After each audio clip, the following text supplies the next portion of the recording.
Polavaram diaphragm wall పనులకు green signal రావడంతో రేపటి నుంచి పనులు ప్రారంభం కానున్నాయి. T5 ప్లాస్టిక్ కాంక్రీట్ మిశ్రమంతో నిర్మాణం చేపట్టనున్నారు. డయాఫ్రామ్ వాల్ నిర్మాణ పనులను బావా కంపెనీ చేపడుతోంది. ఈ ఏడాది చివరి నాటికి పూర్తి చేయాలనే లక్ష్యంతో పనిచేస్తున్నామని అధికారులు చెబుతున్నారు. డయాఫ్రామ్ వాల్ నిర్మాణం పూర్తయ్యాక earth cum rock fill dam నిర్మాణం చేపట్టనున్నారు. 2016లోనే ప్రభుత్వం డయాఫ్రామ్ వాల్ నిర్మాణం చేపట్టగా 2020లో వచ్చినటువంటి వరదల కారణంగా కొంత భాగం కొట్టుకుపోయింది. దాంతో రేపటి నుంచి పనులను ప్రభుత్వం తిరిగి ప్రారంభించనుంది. ఇక డయాఫ్రామ్ వాల్ నిర్మాణం చేపట్టనుంది బావా కంపెనీ. దీనికి సంబంధించి మరింత సమాచారాన్ని మా ప్రతినిధి భాను అందిస్తారు. భాను, రైట్ ఛానల్ రేపటి నుంచి డయాఫ్రామ్ వాల్ నిర్మాణం అయితే చేపట్టే దిశగా పోలవరం ప్రాజెక్టు నిపుణులు అయితే కూడా పోలవరం ప్రాజెక్టుకి సంబంధించిన కాంట్రాక్టర్లు ఎవరైతే ఉన్నారో రేపటి నుంచి ప్రారంభించుకుంటున్నారు. ఈ నేపథ్యంలో చూసుకుంటే కీలకమైన డయాఫ్రామ్ వాల్ నిర్మాణ పనులు ఏదైతే ఉన్నాయో రేపటి నుంచి ప్రారంభించి ఏదైతే T-5 ప్లాస్టిక్ కాంక్రీట్ మిశ్రమంలో అదేవిధంగా బావర్ కంపెనీకి నిర్మించబోతుంది. ఈ ఏడాది చివరి నాటికి పూర్తి చేయాలని చెప్పిన లక్ష్యంగా కూడా ఉంది.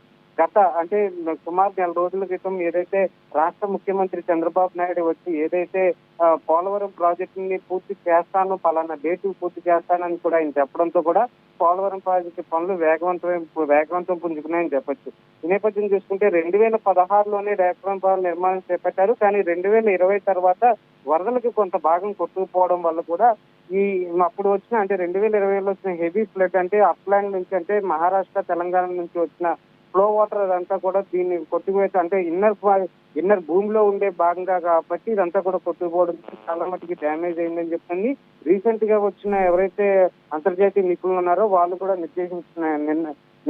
నిర్మించడంతో కూడా ఈ నేపథ్యంలో ఈ వాల్ ఏదైతే ఉందో రేపటి నుంచి పనులు మొదలు పెట్టి ఈ సంవత్సరం అక్కడికంటే 2024 డిసెంబర్ నాటికి పూర్తి చేస్తామని చెప్పని ఎవరైతే కాంట్రాక్ట్దారులు ఉన్నారో వాళ్ళు నివేదిక ఇచ్చారని చెప్పని అయితే తెలుస్తుంది. మొత్తానికి చూసుకుంటే చంద్రబాబు నాయుడు ఇప్పటికే ప్రభుత్వంలోకి వచ్చిన తర్వాత కూటమి ప్రభుత్వం వచ్చిన తర్వాత ఇప్పటికే 2 సార్లు పోలవరం ప్రాజెక్ట్ ని సందర్శించడం జరిగింది. ఈ పోలవరం ప్రాజెక్ట్ లో ఏదైతే ఉన్నదో ఎక్కడైతే డ్యామేజెస్ ఉన్నాయో ఎక్కడైతే లీకేజెస్ ఉన్నాయో వాటన్నిటిని పునర్నిర్మించాలా లేకపోతే కొత్తగా నిర్మించాలా లేకపోతే మరమ్మతులు చేస్తే సరిపోద్దన్న నేపథ్యంలో కూడా ఇప్పటికే ఒక నివేదిక అనేది సమర్పించడంతో కూడా ఏదైతే కూటమి ప్రభుత్వం రాకముందు ప్రణాళిక ప్రకారం పోలవరం ప్రాజెక్ట్ ని మేము నిర్మిస్తాము, పోలవరం ప్రాజెక్ట్ ని ఆంధ్రుల జీవనాడిగా ఉన్న పోలవరం ప్రాజెక్ట్ ని క్లియర్ చేస్తామని చెప్పడంతో కూడా ఇదంతా కూడా క్లియర్ చేస్తామని చెప్తున్నారు. అదేవిధంగా 2025 నాటికంటే ఈ సంవత్సరం ఎండింగ్ కి పోలవరం ప్రాజెక్టు డయాఫ్రామ్ వాల్ ఏదైతే రేపు ప్రారంభించబోతున్న వాల్ ఏదైతే ఉందో దాన్ని పూర్తి చేస్తామని కూడా చెప్తున్నారు. Right, thank you.